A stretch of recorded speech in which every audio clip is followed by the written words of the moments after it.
a fines de simplemente sintetizar dos o tres aspectos, y yo tengo interrogantes, pero obviamente después como me digan los organizadores y le damos primero a los asistentes y después los hago yo, como ustedes me digan. Creo que cuando tomaba nota atentamente de las tres exposiciones y reflexionaba acerca de, del subtítulo de estas jornadas, cuando habla de desafíos, tensiones y perspectivas, voy a intentar resumir lo que los tres expositores han dicho de forma prístina, los desafíos, las tensiones y las perspectivas en relación a sus exposiciones. Me parece que cuando hablamos de desafíos, los tres han abordado lo que se podría llamar diagnóstico. Si uno observa los problemas de género, uno ve que casi todos los indicadores son malos. Es decir, en cada área en la que uno se introduce, por ejemplo, cuando Pablo nos hablaba de cómo en la última década en España los feminicidios son récord, cuando Guillermo nos contaba de que el 95% de los árbitros internacionales son varones, los índices en relación a mujeres que no tienen debida asistencia sanitaria cuando quieren ejercer el derecho al aborto. Entonces, después, hasta con algunas cosas curiosas, cuando hablaba del coño insumiso, ¿no? Coño insumiso como una forma de representar ciertos problemas, y también cuando hablaba de la dictadura capítulo patriarcal. Sí, capítulo patriarcal. No, me costó tomar notas, pero se entendió la dictadura. Digamos, para resumir, me parece que desde el CELS, desde otra ONG o inclusive desde una universidad, desde los equipos de investigación, está claro, yo no pude venir a otros paneles, pero me parece que está claro que, y si uno lee indicadores, que actualmente hay un 51% de mujeres en el mundo, y la mayoría de la población en el mundo, en el ejercicio de sus derechos en cada área en la que uno se introduce, los números no dan bien. Y en eso yo quiero hacer una autocrítica como hombre y también pedirles disculpas a las mujeres, porque me parece que los hombres hacemos muy poco por eso, y yo voy a intentar desde lo que me toque hacer más, incluyendo estar acá, por empezar, y me parece que los hombres deberíamos hacer muchísimo más de lo que hacemos, pero muchísimo más, y ese me parece es uno de los grandes problemas también que tiene el hecho de ejercer los derechos o efectivizar los derechos. Ahora bien, con lo cual el desafío tiene que ver con estadísticas nefastas, en ciertos casos, para que las mujeres puedan ejercer derechos básicos. Pero acá sí me meto en alguna cuestión que tiene que ver ya directamente con las tensiones, que es lo que cada uno ha también manifestado en sus diferentes exposiciones. Y quería primero ir hacia dos aspectos que Pablo introdujo, y que me parece que, más allá de que puedan ser, como él decía, cuestiones de champagne, en el sentido que comparativamente con otros aspectos de los derechos de las mujeres puede llegar a ser nimia la cuestión que introduce, pero hay un punto que me parece muy relevante, que es el hecho de que primero Pablo parte de una distinción que me parece que en Europa existe y que en Argentina no se reproduce, que es esta distinción entre derechos fundamentales y derechos humanos u otros derechos, y pareciera ser que los derechos fundamentales responden a la idea de los derechos de primera generación, es decir, libertad, vida, y en cambio cuando hablamos de derechos sociales, por ejemplo, o de derechos que requieren prestaciones del Estado, entonces ahí ya no serían fundamentales. Y nosotros en Latinoamérica me parece que tenemos un problema con esta distinción, porque al no catalogar ciertos derechos sanitarios o en materia de vivienda o de otros como no fundamentales, ahí automáticamente decimos, y acá voy a lo que decía Guillermo, no, acá ya tenemos un problema también de combate abogadil. Ya, primero tengo que presentar este tema como una cuestión de derecho fundamental, no puedo presentarlo como una especie de derecho secundario y primero el derecho fundamental. Entonces me parece que esto es importante aclarar, porque me parece que en Latinoamérica no hay una distinción clara, ni siquiera se advierten los fallos y se engloban derechos fundamentales en una suerte de derechos que abarcan, incluyendo los DESC, es decir, derechos de primera generación, de segunda, y hay como una especie de dificultad luego para ver hasta qué punto se puede exigir judicialmente su instrumentación, porque desde ya que ciertos derechos de primera generación, quizás la estructura del derecho es más simple en relación a la estructura de otros derechos que quizás es más complejo a la hora de instrumentar. Este es el primer punto. El segundo aspecto que Pablo destacaba, y que también tiene que ver con una pregunta que ya le dejo formulada y aprovecho, es que él hacía hincapié en el, específicamente, aunque quizás no lo llamó así, es en el déficit de una política sanitaria inadecuada, porque lo que provoca en relación a las mujeres es una dilación temporal que obviamente, enfocada en un plazo, que obviamente le genera perjuicio. En la medida en que tarde más en hacer el tratamiento para la mama, entonces obviamente lo que está en juego ahí es hasta qué punto yo le puedo exigir al Estado que mejore su política sanitaria, porque su política sanitaria es deficitaria. Entonces, la primera pregunta es, Pablo, esto que suele pasar también mucho en nuestros países, que es cuando se exige por vía administrativa o por vía judicial que el Estado mejore sus políticas sanitarias deficientes o insuficientes, ¿cómo se puede, desde tu perspectiva, balancear la tensión que se genera entre muchas otras políticas deficitarias, incluyendo también, o sea, inclusive también con otras cuestiones de género? Es decir, ahí se genera automáticamente una tensión intraderechos, es decir, entre derechos que pueden estar también vinculados con el género, entre otros derechos que exigen los ciudadanos y entre un presupuesto finito. Entonces, ¿cómo te parece desde tu visión en España? Porque esto en Argentina está muy discutido, es una de las discusiones, porque en Argentina hay una brecha muy grande entre las aspiraciones normativas y entre los recursos presupuestarios, pero quizás en España, al no ser tan grande esa brecha, no estoy diciendo que no exista, pero ¿cómo te parece que se puede resolver respecto de, no digo respecto a otros derechos para que no sea una pregunta tan amplia, sino entre las tensiones que se pueden generar con el déficit de políticas públicas en relación al género, pero desde otra perspectiva de género, no solamente desde la dilación del plazo en las mamas? Después, en relación a lo que decía Guillermo, en cuanto a estas tensiones, lo había anotado por acá, un problema de papeles, acá. Guillermo, estás acá. Guillermo nos hablaba básicamente de hasta qué punto estos consensos de sentido, cómo se construyen, y desde la abogacía, como el ejercicio de argumental para desplazar a veces o no, o generar esos desplazamientos entre lo que el derecho dice. ¿Sí? El derecho, el discurso jurídico, léase constituciones, tratados, es decir, normas, representan valores axiológicos, se emiten en estados, y a partir de ahí se pueden producir tensiones en cuanto a que hay un status quo, lo que llamaba el congelamiento, la concepción estática del derecho, que obviamente produce una tensión entre personas o grupos de personas que quieren generar desplazamientos de ese derecho estático y quieren precisamente cambiarlo.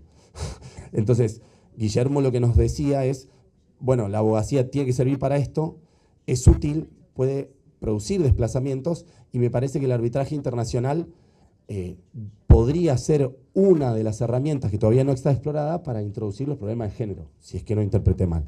La pregunta para Guillermo sería, que es la que anoté por acá, es, ahora bien, desde ya que en términos de Kuhn, el derecho se ancló en un paradigma cartesiano, en un paradigma estático, en donde obviamente una vez que se logra ciertos consensos y se enuncian reglas, obviamente los operadores del sistema intentan mantenerlas. Esto genera una tensión lógica con las personas que, a los fines de hacer valer sus derechos, vos dabas el ejemplo concreto de las personas que necesitaban inscribirse, cambiar su identidad, obviamente generan que esas reglas se modifiquen y que ahora los operadores del sistema actúen muchas veces a la inversa de esas reglas.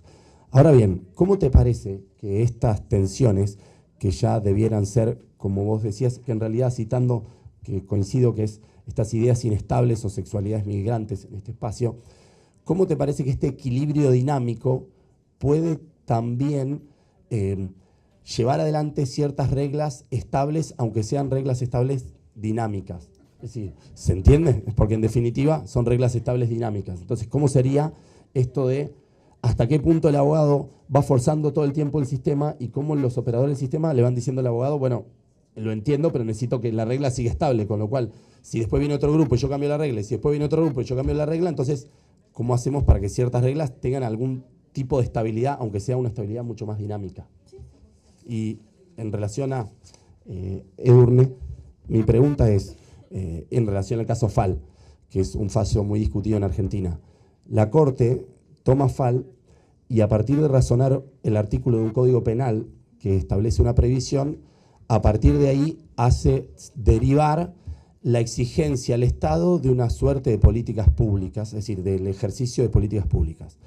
¿Cómo te parece que el derecho le podemos explicar a personas que inclusive aprenden derecho o que todavía no están interiorizadas en el tema, que a partir de razonar un artículo del Código Penal, es decir, una prohibición, se pueda derivar en la exigencia de una serie de políticas públicas y si quizás la Corte podría haber tomado otro caso o eventualmente de otra manera aproximarse al tema y no desde la interpretación de una prohibición sin declararla inconstitucional? Recordemos que en Fall la Corte no declaró la inconstitucionalidad del aborto, sino que razonó esa prohibición y de esa prohibición hizo derivar la exigencia. No estoy diciendo que no comparta lo que hizo la Corte en Fall, es una pregunta, si te parece que eso fue el mejor camino, si era otro o si no había opción. Esa es mi pregunta.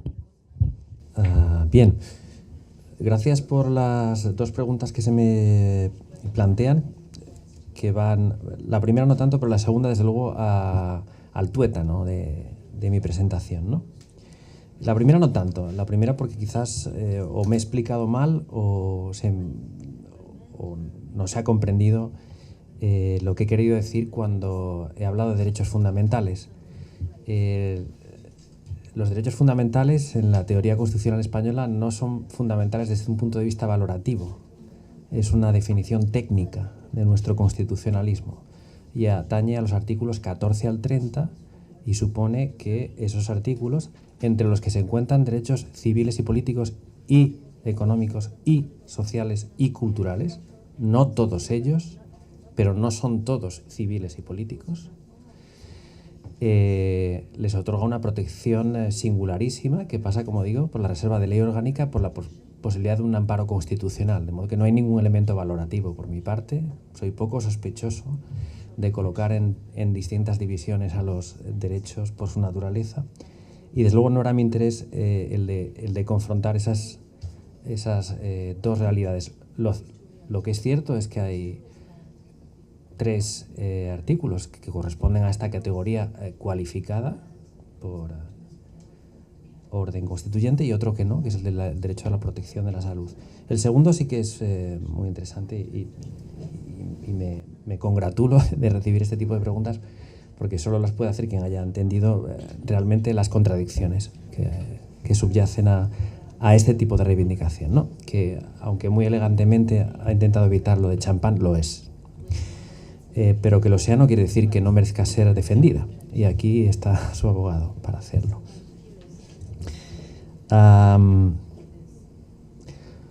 ¿Hasta qué punto puede un administrado solicitar de su administración que acorte los términos de una intervención quirúrgica en un escenario de presupuesto finito? El presupuesto finito en España lo es y es finito en cuanto a su alcance y en cuanto a su grosor.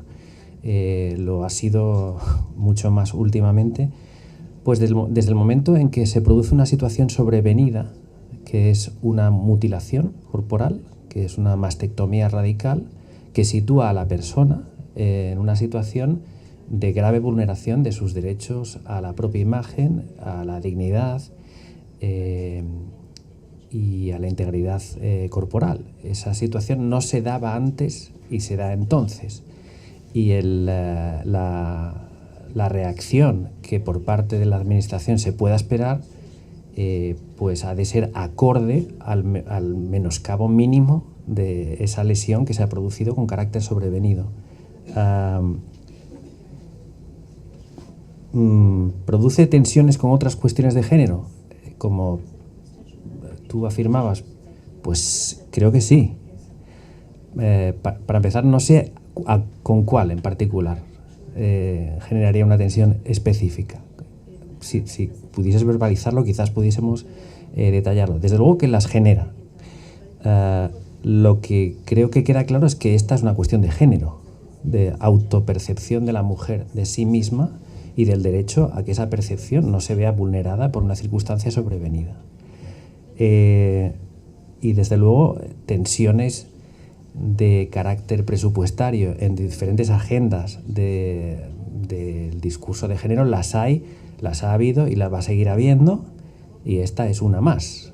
Habría que ver si el diferente calibre entre una agenda y otra permitiese desnivelar la balanza entre una y otra, pero no me cabe duda de que tensiones dentro de la agenda de género van a seguir existiendo e intentemos minimizar los daños. Gracias.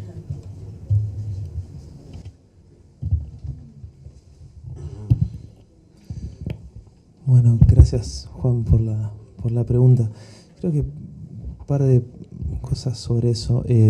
Lo primero es que la idea de la estabilidad de las reglas me parece que es, digamos, no es algo así como que está el derecho y hay algunos que quieren cambiarlo todo el tiempo. Yo creo que lo que la abogacía hace todo el tiempo, todos los días, es tratar de mostrar que una cierta interpretación es ya la que está dentro del derecho consagrado, digamos, y mientras más amplio es el régimen de normas, ¿viste?, sancionada, entre Edurne mencionaba los tratados internacionales, la Constitución, es un montón, digamos, la cantidad de cosas que vos podés hacer ahí adentro es como bastante amplia. Y los jueces y las juezas también tienen esa misma potestad de, o sea, su trabajo consiste en encontrar una manera de decir que aquello que dicen es lo que el derecho dice. Eso es lo que hacemos todos los días. Entonces, a veces ese trabajo se hace mucho más difícil porque hay ciertas reglas. Hacer abogacía no es lo mismo que hacer física o hacer música. Cada discurso o práctica tiene sus reglas y el derecho tiene las suyas, muy importantes, por cierto, vinculadas incluso a temas de autoridad democrática y de cómo se resuelve la disputa ideológica en nuestra sociedad mediante, por ejemplo, las votaciones legislativas. Entonces, una de las reglas básicas es que si vos tenés una norma y el consenso en torno a lo que esa norma significa es muy difundido en torno a que eso fue lo que se decidió, por ejemplo, pongamos el matrimonio igualitario en la Argentina, el hecho de que hoy en día no puedan hacerse distinciones de sexo o género para que una persona pueda o no contraer matrimonio, es algo que fue objeto de un debate que se consagró en una norma jurídica y que está rodeado de un consenso de sentido que, por ejemplo, yo favorezco. Quienes no lo favorecen pueden trabajar en la agenda contraria. Ahora, el punto interesante es que, y de hecho lo hacen, de hecho, el punto interesante es que la estabilidad de esa regla no depende de la regla, sino de ese trabajo político de rodearla de un consenso, de lograr que sea sancionada, de aplicarle y demás, y eso pasa todos los días. Entonces, en el caso del derecho internacional a las inversiones es lo mismo, que las empresas no tengan obligaciones, sino solo derechos. Bueno, los tratados bilaterales de inversión no dicen que las empresas tienen obligaciones, solo dicen que los estados tienen obligaciones. Ahora, uno puede trabajar para leer en esos tratados vinculados con otras obligaciones internacionales, con las obligaciones nacionales de los estados, obligaciones de las corporaciones, y en particular obligaciones de derechos humanos, y en particular obligaciones vinculadas con cumplir los derechos humanos de las mujeres consagrados internacionalmente. La última pregunta ahí es si eso es una tarea, es una actividad leal. Es decir, si uno no está traicionando un presupuesto de honestidad vinculado con ser fiel al derecho, cuando trabaja con el derecho vinculado con el intento, a veces no fallido, por distintas razones, de llegar a un determinado resultado. Yo creo que ahí uno necesariamente está sesgado por o limitado por las reglas del juego, que te hacen que ciertos argumentos los puedas decir y ciertos argumentos no. Y también hay una disputa sobre cuáles son las reglas del juego. Y eso es otra cuestión de la disputa de sentido en la que estamos todos los días. Pero incluso dejando eso de lado, yo creo que la lealtad es con el proyecto de mundo, digamos así, hasta incluso uno podría decir con palabras más grandes, con la justicia, con una idea de justicia que uno puede creer que se puede fundamentar objetivamente o no. En cualquiera de los casos es lo que te arroja al mundo y no puedes estar afuera de eso. Yo creo que la lealtad es con eso. Y adentro del discurso jurídico jugás con las reglas que el discurso jurídico tiene y producís o no argumentos que sean eficaces para eso. Por eso al final del día la abogacía es siempre una tarea de retaguardia y una tarea de vanguardia. Lo que está es una disputa social y vos intervenís ahí ofreciendo argumentos que solo van a poder ser eficaces si hay un consenso de sentido construido alrededor. Un argumento jurídico eficaz puede ser un pésimo argumento jurídico solamente leído. Un argumento jurídico leído buenísimo puede ser un argumento totalmente ineficaz. Y eso solo muestra que la eficacia del derecho es condicionada y no condicionante. La Corte decidió en el caso que le llegó. Y por eso para mí es importante, también es un llamado de atención, que el caso que le llega a la Corte es este caso, que es lo plantea el defensor del nasciturus. La Corte lo que hace es interpreta el Código Penal, pero reconoce en su interpretación cuáles son los alcances de las causales, pero sí reconoce que existe un derecho al aborto legal en esas causales. Y por eso tiene potestad y hace uso de, involucrarse en políticas públicas al decir, bueno, miren, estamos en un escenario en el que se necesita que el Poder Judicial haga cosas, el Poder Ejecutivo haga cosas y no le dice nada al Legislativo. Pero a mí, como me parece que está bien lo que hizo la Corte con el fallo, podría haber sido mejor, sí, todo es perfectible. Y la Corte podría seguir, dando seguimiento a sus propias mandas y podría involucrarse otros poderes del Estado en esta discusión y otros poderes judiciales en el marco de un Estado federal como el nuestro. Bueno, muchas gracias a todos. Y a todas, fundamentalmente a todas.